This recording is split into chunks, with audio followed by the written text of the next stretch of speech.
आपण पाहताय NDTV मराठी आणि आता 5 वाजलेले आहेत। 5 वाजता आपण 5 प्रमुख बातम्या पाहणार आहोत आपल्या 5 रिपोर्टर्सकडून। संघाचा सरसंघचालक हिंदूच होईल असं विधान सरसंघचालक डॉक्टर मोहन भागवत यांनी केलंय। त्याबद्दल प्रवीण मुधोळकर आपल्याला माहिती देतील। चंद्रपुरात भाजपची ठाकरे गटाला एक खास ऑफर आलेली आहे असं कळतं, त्याबद्दल सुद्धा प्रवीण मुधोळकर आपल्याला सांगणार आहे। या व्यतिरिक्त उद्धव ठाकरे पुन्हा एकदा विधान परिषदेवर जाणार का असा प्रश्न आत्तापासूनच चर्चेला जातोय। पडद्यामागून काय चाललंय आपण जाणून घेणार आहोत जुई जाधव आपल्या रिपोर्टरकडनं। अजितदादांच्या निधनामुळे बारामतीकरांनी मतदानाकडे पाठ फिरवली का असा प्रश्न बारामतीकरच आता एकमेकांना विचारू लागले। याबद्दल आपण देविदास राखुंडे यांच्याकडनं जाणून घेऊयात।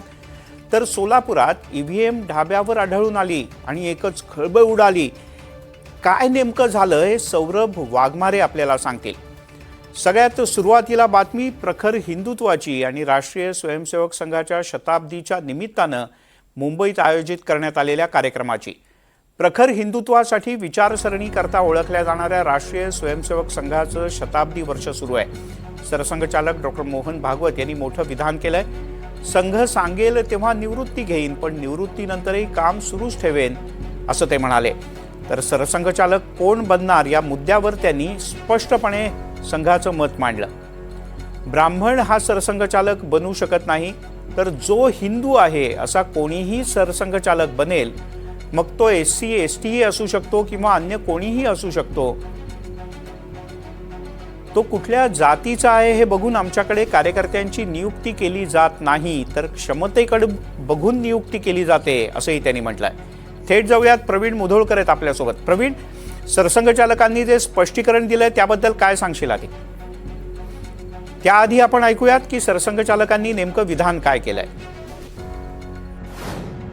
75 पूरे हो गए तो मैंने कार्यकर्ताओं को कहा कि हो गया भाई, अब तो आपको क्या हो गया है, घूम तो रहे आप, काम करो। और तो मैं रुक गया हूं।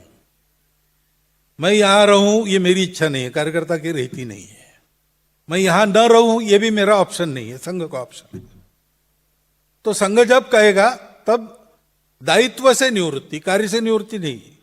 दायित्व से निवृत्त होने के बाद भी संघ का काम तो मित्रता जोड़ना, अपने उदाहरण से सिखाना होने के कारण जीवन भर काम चलते रहता है। सक्रियता भी, शरीर की सक्रियता तब तक बनी रहती है। और निवृत्ति की कोई निश्चित पद्धति नहीं है।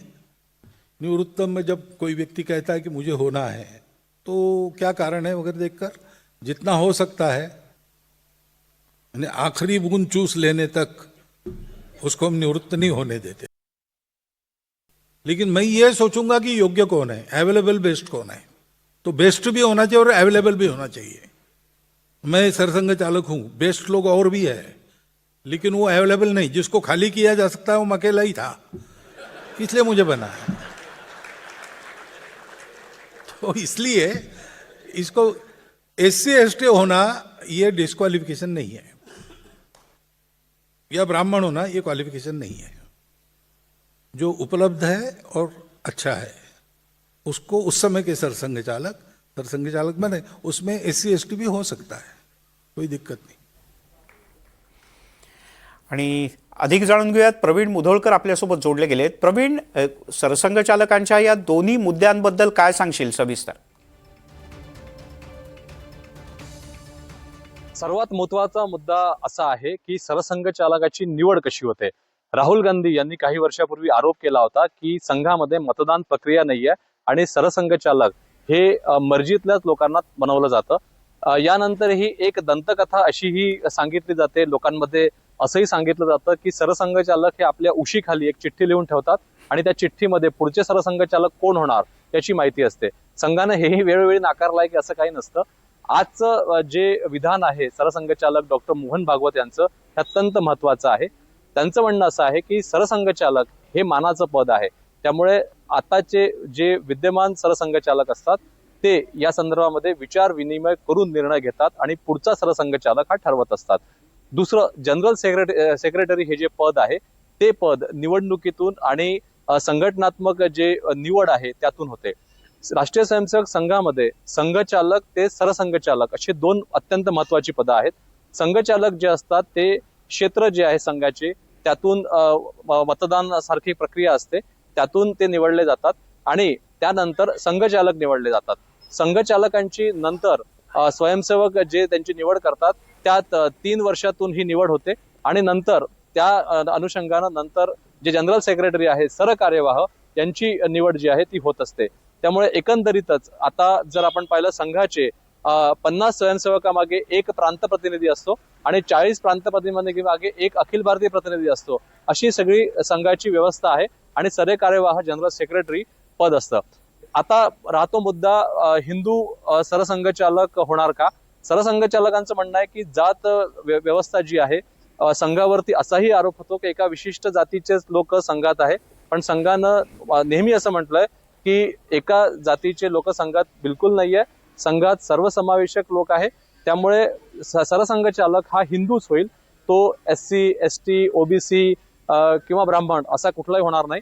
त्यामुळे अवेलेबल बेस्ट आणि बेस्ट अवेलेबल, त्यामुळे सध्या ज्यानं संघात काम केलं आहे, काही दशकं काम केलं आहे असा व्यक्ती उपलब्ध असला पाहिजे आणि अवेलेबल बेस्ट आणि बेस्ट अवेलेबल यासोबतच हिंदू म्हणजे काय, कालच्या भाषणामध्ये नेहरू सेंटरमध्ये जे संघाला 100 वर्ष पूर्ण होण्याच्या निमित्तानं जे व्याख्यानमाला सुरू आहे त्यात राष्ट्रीय स्वयंसेवक संघाचे डॉक्टर मोहन भागवत सरसंघचालक यांनी म्हटलंय की हिंदू 3 प्रकारचे भारतात आहे.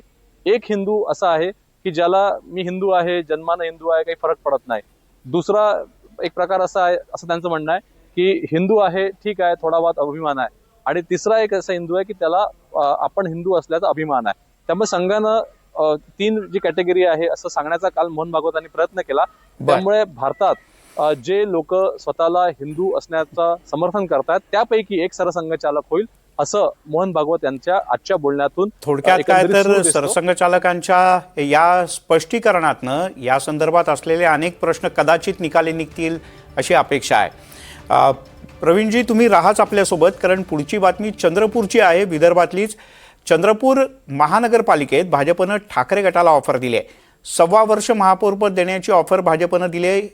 एवढंच नाही तर 2 वर्ष स्थायी समितीचं अध्यक्षपद सुद्धा भाजपनं देऊ केलंय अशी माहिती सूत्रांची आहे. दरम्यान 1.25 वर्ष भाजपचा महापौर असेल अशी माहिती आमदार किशोर जोरगेवार यांनी NDTVला दिली आहे. प्रवीणकडे जाऊयात पुन्हा एकदा. प्रवीण, अगदी म्हणजे नाव जाहीर सभागृहात होऊन हात वर करून मतदान होईपर्यंत ऑफर आणि ऑप्शन सुरूच राहणार तर चंद्रपुरात? चंद्रपूर जिल्ह्याला ज्या पद्धतीनं आता 2 जे पक्ष आहेत महत्वाचे, काँग्रेस आणि भाजप, या दोन्ही पक्षांमध्ये दोन्हीही जे प्रमुख नेते आहेत त्यांच्यात टोकाचे वाद आहे. काँग्रेसमध्ये आपण गेल्या आठवडाभर पाहतोय प्रतिभा धानोरकर, विजय वडेट्टीवार, तो वाद दिल्लीपर्यंत गेला, संपला आणि विजय वडेट्टीवार यांना माघार घ्यावी लागली आणि प्रतिभा धानोरकर यांचा महापौरचा उमेदवार जो आहे तो जवळजवळ निश्चित झालाय. भाजपमध्ये याच्याही पुढचं भांडण आहे. सुधीर मुनगंटीवार आणि आमदार किशोर जोरगेवार यांच्यातला वादही अत्यंत विकोपाला गेलाय आणि किशोर जोरगेवार यांनी थेट ऑफर दिलेली आहे की उद्धव बाळासाहेब ठाकरे शिवसेनेकडे 8 नगरसेवक आहे, 2 अपक्ष त्यांच्या सोबत आहे आणि 2 वंचित बहुजन आघाडीचे आहे. 12चं समीकरण त्यांच्याकडे आहे. त्यामुळे हे 12 गट घेऊन जो कोणी आम्हाला पाठिंबा देईल त्याच्यासोबत आम्ही जाऊ असं शिवसेनेनं आधी म्हटलं होतं. नंतर काँग्रेसच्या वतीनं उद्धव ठाकरेंना संपर्क करण्यात आला, पण आता किशोर जोरगेवार यांनी भाजपच्या वतीनं स्वतःहूनच ऑफर दिली आहे की तुम्ही तुमचा महापौर 1.5 वर्ष करा, 1.5 वर्ष, 1.25 वर्ष करा, 1.25 वर्ष आमचा महापौर करतो आणि उद्धव बाळासाहेब ठाकरे शिवसेनेचा महापौर करा, भाजप पाठिंबा देईल आणि 1.25 वर्ष आमचा उमेदवार तिथे महापौर बनेल. पण या संदर्भात सुधीर मुनगंटीवार यांना काहीही माहिती नाहीये. सुधीर मुनगंटीवार हे या सगळ्या प्रकरणावर नाराज आहे. उमेदवारीवरून नागपूरच्या विभागीय कार्यालयात खडाजंगी झाली होती सुधीर मुनगंटीवार आणि किशोर जोरगेवार यांच्यामध्ये. त्यामुळे आता पक्षाला न विचारताच किशोर जोरगेवार स्वतःच हा सगळा निर्णय घेत आहेत का आणि प्रदेशाध्यक्ष, बाकी जे ज्येष्ठ नेते मंडळी आहेत त्यांचं म्हणणं काय, देवेंद्र फडणवीसांचं म्हणणं काय. स्वतः देवेंद्र फडणवीस चंद्रपूर जिल्ह्याचे आहे, हे त्यांचं मूळ गाव आहे. त्यामुळे सगळ्या वादामध्ये फडणवीसांचं, बावनकुळेंचं म्हणणं काय, हे रवींद्र चव्हाणांचं म्हणणं काय हे अत्यंत महत्वाचं आहे. दुसरीकडे उद्धव बाळासाहेब ठाकरे, शिवसेना यांना काँग्रेसकडूनही काही ऑफर आहे का याकडे आता काही पत्ते अजून उघडायचे आहेत. ठीक आहे, तुर्तास धन्यवाद प्रवीण या सगळ्या सविस्तर माहितीबद्दल. म्हणजे अगदी शेवटच्या क्षणीच ठरणार कोणाचं काय होणार आणि कोण कोणाच्या बाजूला उभं राहणार. पुढच्या बातमीकडे वळूयात. माजी मुख्यमंत्री उद्धव ठाकरे हे पुन्हा एकदा निवडणुकीच्या रिंगणात उतरण्याची शक्यता आहे. उद्धव ठाकरे यांचा विधान परिषदेचा कार्यकाळ 13 मे 2026 रोजी संपतोय. त्यांच्या पुनर्निवडीबद्दल राजकीय वर्तुळात चर्चा सुरू आहे. महाविकास आघाडीकडे सध्याचं जे विधानसभेतलं संख्याबळ आहे त्यानुसार ठाकरेंची कोंडी होऊ शकते. एप्रिलमध्ये राज्यसभेच्या 7 जागा रिक्त होत आहेत. त्यावेळेच्या समीकरणांवर ठाकरेंचं विधान परिषदेचं समीकरण अवलंबून आहे. जर ठाकरेंच्या 20 आमदारांनी राज्यसभा निवडणुकीत काँग्रेस किंवा राष्ट्रवादी शरद पवार गटाला पाठिंबा दिला तर त्या बदल्यात विधान परिषदेची 1 जागा ठाकरेंना मिळू शकते. मे महिन्यात विधान परिषदेच्या 9 जागा रिक्त होत असून निवडून येण्यासाठी 29 मतांचा कोटा आवश्यक आहे.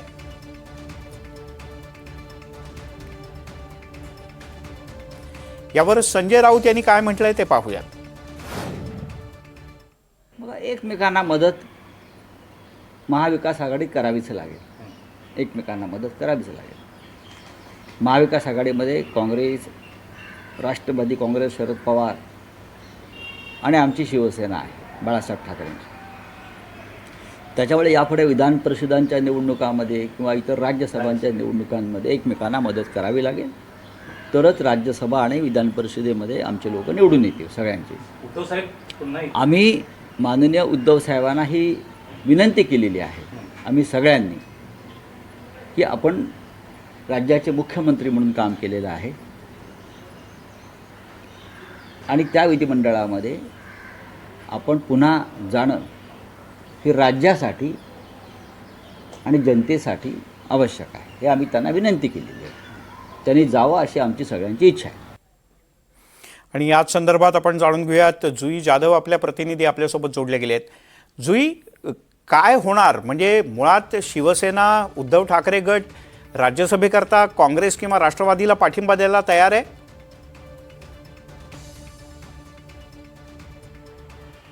मिलिंद सर, आपण जर पाहिलं तर मग राज्याचे माजी मुख्यमंत्री उद्धव ठाकरे हे पुन्हा एकदा विधान परिषदेवर येणार अशी चर्चा सुरू आहे. तसंच विधान आज त्यांचे खासदार संजय राऊत यांनी देखील केलं आहे. मात्र जर उद्धव ठाकरेंना पुन्हा एकदा विधान परिषदेवर यायचं असेल तर सगळं जे गणित आहे ते गणित व्यवस्थित बसलं पाहिजे. ते गणित कसं आहे तर विधान परिषद निवडणूक होण्याआधी राज्यसभा निवडणूक आहेत. राज्यसभा निवडणुकीमध्ये विरोधकांना म्हणजेच महाविकास आघाडीला 1 जागा मिळणार आहे. आता ती 1 जागा कोणाला मिळणार? काँग्रेसला मिळणार, राष्ट्रवादी शरदचंद्र पवार पक्षाला मिळणार का शिवसेना उद्धव बाळासाहेब ठाकरे पक्ष घेते याकडे सगळ्यांचं लक्ष आहे. परंतु जर ही जागा राष्ट्रवादी काँग्रेस पक्षाने किंवा शरदचंद्र पवार यांच्या पक्षाने घेतली आणि उद्धव ठाकरे त्यांना समर्थन दिलं तर मात्र उद्धव ठाकरेंची विधान परिषदेसाठीची जी बार्गेनिंग पॉवर आहे ती कुठे ना कुठेतरी वाढते. कारण का विधान परिषदेमध्ये 9 जागा रिक्त आहेत. त्यातले काही जे विधान परिषदेचे सदस्य आहेत ते विधानसभेवर आमदार म्हणून निवडून गेले आहेत आणि ते महायुतीचे आहेत. त्यामुळे जास्ती जागा या महायुतीच्या आहेत आणि केवळ 1 जागा ही महाविकास आघाडीला म्हणजेच विरोधकांना मिळणार आहे. विधान परिषदेमध्ये देखील विधानसभेच्या आमदारांच्या खरं तर संख्याबळानुसार मतदान होतं. त्यामुळे जर उद्धव ठाकरेंना महाविकास आघाडीची मतं हवी असतील, विधान परिषदेवर जायचं असेल तर मात्र राज्यसभेला त्यांना ती जागा काँग्रेस किंवा शरदचंद्र पवार यांच्या पक्षासाठी सोडावी लागणार आहे. ही तडजोड कुठे ना कुठेतरी उद्धव ठाकरे यांना जर विधान परिषदेवर यायचं असेल तर करावी लागणार आहे. एकूण जर आपण संख्याबळ पाहिलं तर मग राज्यसभेच्या निकालावर ते अवलंबून असणार आहे की विधान परिषदेचे निकाल हे कसे असणार आहे. कारण का मतदान असतं ते गुप्त मतदान असतं, त्यामुळे तुम्ही कोणाला मतदान करतात हे कळत नाही. हे जर आपण सगळं गणित पाहिलं तर मग ज्या पद्धतीने संजय राऊतांचं वक्तव्य आलंय सकाळी की उद्धव ठाकरे माजी मुख्यमंत्री राहिले आहेत, त्यांना पुन्हा एकदा विधान परिषदेत सभागृहामध्ये जनतेचा आवाज म्हणून पाहण्यासाठी सगळेजण उत्सुक आहेत. आम्ही त्यांना सांगणार आहोत की तुम्ही पुन्हा एकदा ही निवडणूक लढवा, तर मात्र त्यांना कुठे ना कुठेतरी काँग्रेस आणि राष्ट्रवादीची साथ मिळणार आहे. पण जर परिषद हवी असेल तर मग राज्यसभा शिवसेनेला सोडावी लागणार आहे. म्हणजे 1 जागा हवी असेल तर एका जागेवर पाणी सोडावं लागेल. जर का दिल्लीत आपला माणूस बसवायचा असेल तर राज्यातल्या जागेवर पाणी सोडावं लागेल किंवा राज्यात जर का सत्ता विधान परिषदेची जागा हवी असेल तर खासदारकीवर पाणी सोडायला लागेल. पाहूयात काय होतं ते. तिकडे अजित पवार यांच्या निधनानंतर मतदारांनी जिल्हा परिषद निवडणुकीच्या मतदानाकडे पाठ फिरवल्याचं पाहायला मिळत आहे. पवार कुटुंबियांचा बालेकिल्ला असणाऱ्या पुणे जिल्ह्यातल्या सर्वात कमी मतदान हे बारामती तालुक्यात झालंय आणि त्यामुळे राजकीय वर्तुळात अजितदादांच्या निधनानंतर बारामतीकरांनी मतदान करायचं टाळल्याची चर्चा आहे. यंदाच्या बारामती जिल्हा परिषदेच्या निवडणुकीवर दुःखाचं सावट आहे. जरी काल बारामतीमध्ये पवार कुटुंबियांनी आवर्जून मतदान केलं असलं तरी बारामतीमधील सामान्य मतदारांनी मतदानाकडे बऱ्यापैकी पाठच फिरवली आहे. इथे फक्त 54% मतदान झालंय. पुणे जिल्ह्यात सरासरी 69% मतदान झाल्याची माहिती प्रशासनानं दिली आहे. देविदास राखुंडे आपले प्रतिनिधी आपल्यासोबत आहेत. देविदास, अजितदादांचं जाणं का बारामतीच काय महाराष्ट्रातल्या अनेक लोकांच्या आजही दुःखात आहेत. लोक जिव्हारी लागलंय. लोक अजूनही त्यातून बाहेर पडायला तयार नाहीत. पण मतदानालाही बाहेर पडले नाहीत बारामतीकर. हेच कारण आहे का आणखीन काही?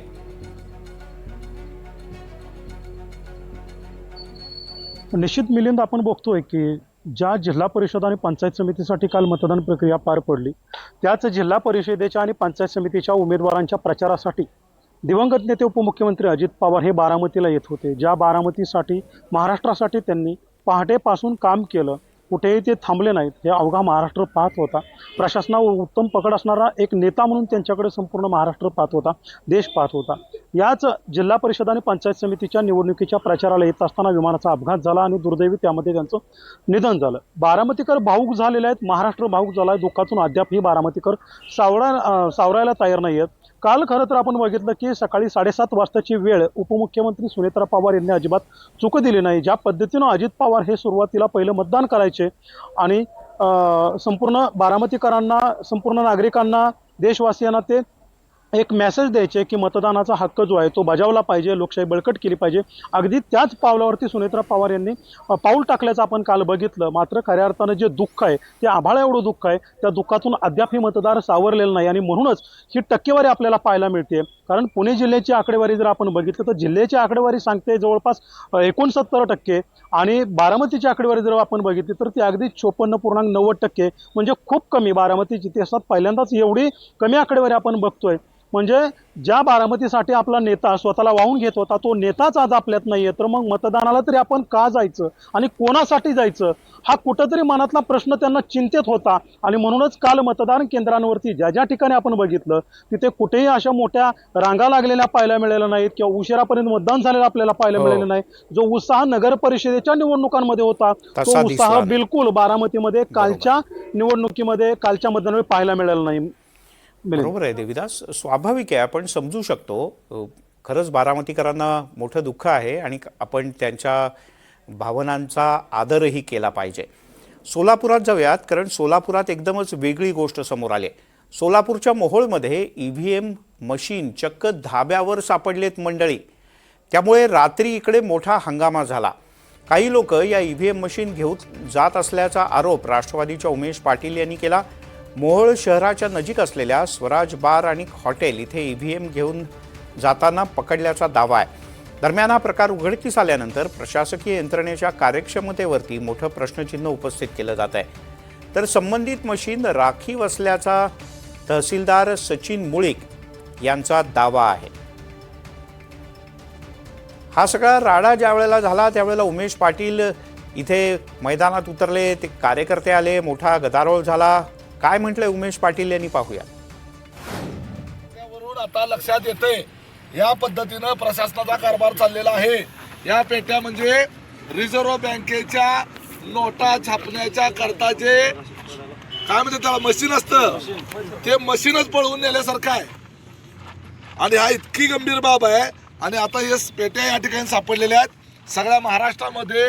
या ठिकाणी सगळ्या महाराष्ट्राने लक्षात घ्यायची गोष्ट आहे की ह्या पेट्या इतक्या सुरक्षित ठेवायच्या असतात की ह्या पेट्यांच्या व्यतिरिक्त एवढं सुरक्षित दुसरं काहीच नाही आहे. थेट जाऊयात, सौरभ वाघमारे आपले प्रतिनिधी आपल्यासोबत जोडले गेले आहेत. सौरभ, शेवटी या EVMचं झालं काय? ती काय रिकामी होती का भरलेली कुठे घेऊन चालले होते? पोलिसांनी कारवाई काय केली? मिलिंद सर, जर हा घटनाक्रम जर पाहायचा म्हटलं तर साधारणतः या ज्या इलेक्ट्रॉनिक वोटिंग मशीन्स आहेत, काल मतदानाची प्रक्रिया पार पडल्यानंतर सायंकाळी 10 ते 10:30च्या दरम्यान ज्या आहेत, या ज्या मतपेट्या आहेत या स्ट्रॉंग रूम मध्ये पोहोचणं अपेक्षित होतं सायंकाळपर्यंत, परंतु तसं झालं नाही. त्याचे कारण देखील अशी आहेत की ड्रायव्हरमुळे या सर्व बाबतीची गफलत झाली अशी प्रशासकीय अधिकाऱ्यांचं सांगणं येत आहे. आणि या ज्या पेट्या आहेत या कुठेतरी स्ट्रॉंग रूम मध्ये ठेवायचं प्रशासनाचे जे संबंधित अधिकारी आहेत तेच विसरल्याचं यातून प्रशासनाने देखील सांगितलेलं आहे आणि त्यांची जी चूक आहे ती प्रशासनानं मान्य केलेली आहे. एकंदरीत आता हा घटनाक्रम जर झाला तर ज्या ठिकाणी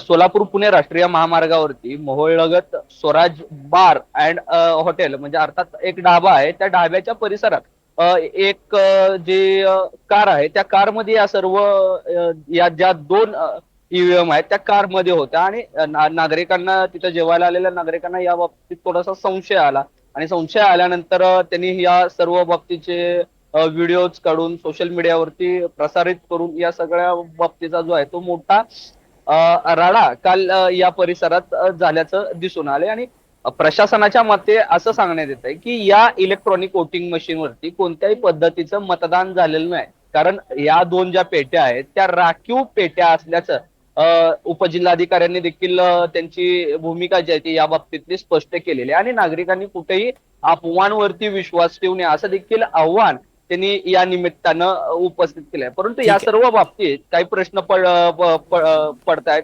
अनेक लोकांच्या प्रतिक्रिया अशा पद्धतीने येत आहेत की ही सरळ सरळ कुठेतरी लोकशाहीचा अपमान नाही का, ज्या ठिकाणी बरोबर आहे मद्यप्राशन केलं सौरभ, जातं, ज्या कारण ठिकाणी मतदान यंत्रासारखी गोष्ट, ड्रायव्हर झोपला होता तर संबंधित अधिकारी जागे नव्हते का तेही झोपले होते असा प्रश्न सर्वसामान्य जनतेनं विचारला आणि राजकारण्यांनी उपस्थित केला तर त्यांचं काहीच गैर नाही. प्रशासनाची जबाबदारी आहे आणि त्यांनी ती अधिक गांभीर्यानं पार पाडली नाही हेच यातून सिद्ध होत आहे. सौरभ, तुर्तास धन्यवाद. सोलापुरातून ईव्हीएमच्या संदर्भात सौरभ माहिती देत होता. बारामतीतून देविदास राखुंडे आपल्यासोबत जोडले गेले होते. जुई जाधव मुंबईतनं, तर प्रवीण मुधोळकर आपल्याला चंद्रपूर आणि सरसंघचालकांच्या विधानाबद्दल सविस्तर आपल्याला माहिती सांगत होते. आपल्या सगळ्यांचे मनापासून आभार.